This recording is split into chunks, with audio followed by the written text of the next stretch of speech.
Hey guys, so today I have swatches of the Lacquer Book of Hexes collection. So this is a 4-piece collection of all magnetic polishes and also has some nail art tattoos here. I'll show those a little closer in a second. So 4 polishes altogether. These are available right now. I will link the Lacquer website down below where you guys can check these out. I also have a coupon/affiliate code with Lacquer, which will be on the screen and in the description box. 4 polishes altogether, and I will get into the swatches. I lied, we're not doing 4 polishes, we're doing 10 because the Villain Era collection dropped and showed up at my door before I could get this Book of Hexes video done, so I thought we would just combine them. So this is another collection, 6 polishes, well, 5 polishes and a glow-in-the-dark top coat. So I'm actually going to start with this one since it dropped most recently. And since I kind of misled you a little bit with the fake intro, I will put a timestamp up on the screen when the Book of Hexes swatches start in case that's all you're interested in. So this Villain Era collection also dropped with these really cool, like, drippy silver nail art stickers. So the first polish is called Unfortunate Souls, and this is described as a purple polish with a fine green shimmer. This was a little sheer on the first coat, like it's not a one coater, but it's much less sheer than I was actually expecting it to be. The formula also feels really good on this one, and there's really no brush strokes through that shimmer at all. That shimmer, by the way, stands out really nicely, and this did cover completely for me in 2 coats. So that is 2 coats of Unfortunate Souls.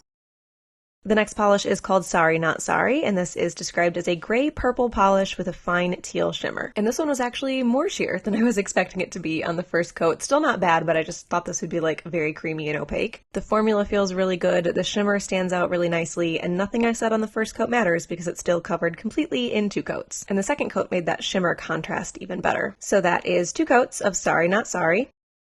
So the next polish is called Boo You Whore, and this is described as a transparent milky polish with a jelly finish that glows in the dark, best used as a topper. So the bottle got nice and glowy in the dark here in my camera footage, but I can tell you it was definitely not this bright in person. Ideally, you would want this over a lighter color, but I did want to show it over a darker color just so you can kind of see that slight milkiness and that slight like cloudiness that it will give the polish. It definitely does cloud it a little bit, but I don't think it's terrible if you really did want to wear this over a darker color, although this is more like medium, I guess, than dark, so it could get worse than this. So I tried to experiment a little bit. I put 1 coat over my bare nails and held my nails in the sun for like 2 minutes and took them into a dark room, and I could barely see it on the camera, could see nothing in person. So it didn't glow super well there. Then I went back and added a second coat, again, charged it up in the sun and went back into my closet. And I could see it a little bit on the nails, but it picked up way better on camera. But just know that it's not nearly as bright in person as it was on camera. I was actually kind of disappointed in the glow in the dark factor of this. It also faded super fast. Like in the time it took me to take that clip, I was seeing it start to fade. So that is 2 coats, I guess, in the final product of Boo You Whore. The next polish is called Bite Me, and this is described as a deep crimson with a shimmer finish. Great formula on this one, very opaque on the first coat, and no brush strokes at all through that shimmer, which is always nice to see. And this did cover completely for me in 2 coats, and that second coat did deepen the color quite a bit as well. So that is 2 coats of Bite Me. The next polish is called Frenemies, and this is described as a black sheer jelly. This is a black jelly, so this is sheer by design, but this is a really good jelly. It's very even. Formula feels really good. It's very even. You see some unevenness and like flaws there. That's a little bit of the polish, but also a lot bit just my nails being uneven. A ridge filling base coat I think would be your best bet with something like this, although it does build up really nicely. After that third coat, it's still a little bit sheer, but it has this really cool like sheer smokiness to it. I actually like this a lot more than I thought I would. So that is 3 coats of Frenemies. And the last polish from this collection is Antihero, and this is described as a deep black green with a cream finish. So my footage of this shows this a little more green than it actually looks in person. This is one of those polishes that is almost black, that it's very, very close to black, and only in like really bright lights, like direct sunlight, can you tell that there's a little something else going on other than black. I love polishes like this, so I'm really excited to see this one. Formula, fantastic, and covered completely in 2 coats. The almost black but not quite black polishes are like fall staples for me. So that is 2 coats of Antihero.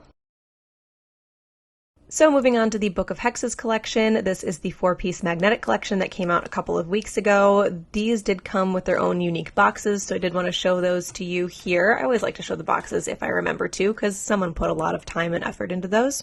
And then there are also these nail art tattoos, which are water slide decals that came out with the collection. The first polish is called Something Wicked, and this is described as a deep forest green with golden green pigment and magnetic finish. Great formula on this one, very opaque on the first coat. Could probably get away with one coat if you really wanted to.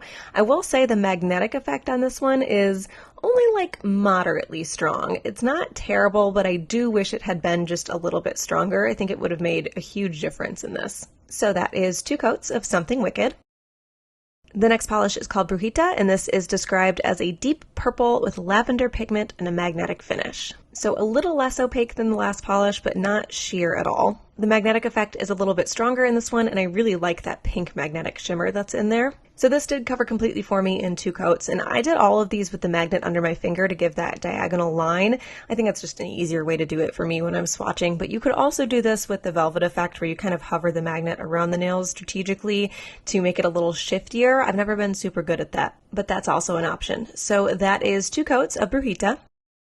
The next polish is called Tru Blood. This is described as a deep ruby with apple red pigment and a magnetic finish. So good formula, also really opaque on the first coat, but this is another one that I just wish the magnetic effect was a little bit stronger. I just think it's a little bit weak. I think with a stronger magnetic effect, some of these would be really mind-blowing for me.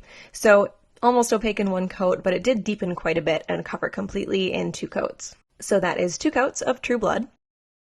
And the last polish is called Dark Arts, and this is described as a gunmetal black with silver and gold pigment and a magnetic finish. Again, very opaque, nearly a 1-coater. I shouldn't even say nearly, like you could probably walk out the door with 1 coat here, but weak magnetic effect. Probably the weakest magnetic effect out of all of them, which was kind of disappointing. Kind of a lot disappointing. This obviously covered completely in 2 coats because it was really close in 1. So that is 2 coats of Dark Arts. So I think my favorite here is going to be Unfortunate Souls. It's definitely the most unique in terms of color and shimmer combination, but I do have to give an honorable mention to Brujita because I think that's kind of like the magnetic version of Unfortunate Souls. Kind of. Actually, how cool would it be if the magnetic shimmer in Brujita was green? And that is the Lights Lacquer Villain Era and Book of Hexes collections for fall 2023. Again, I will link the Lights Lacquer website down below where you guys can check those out because they are both available right now. I also have a coupon/affiliate code with Lights Lacquer, which I will have on the screen and in the description box. Hope you guys enjoyed this one, and I will talk to you later.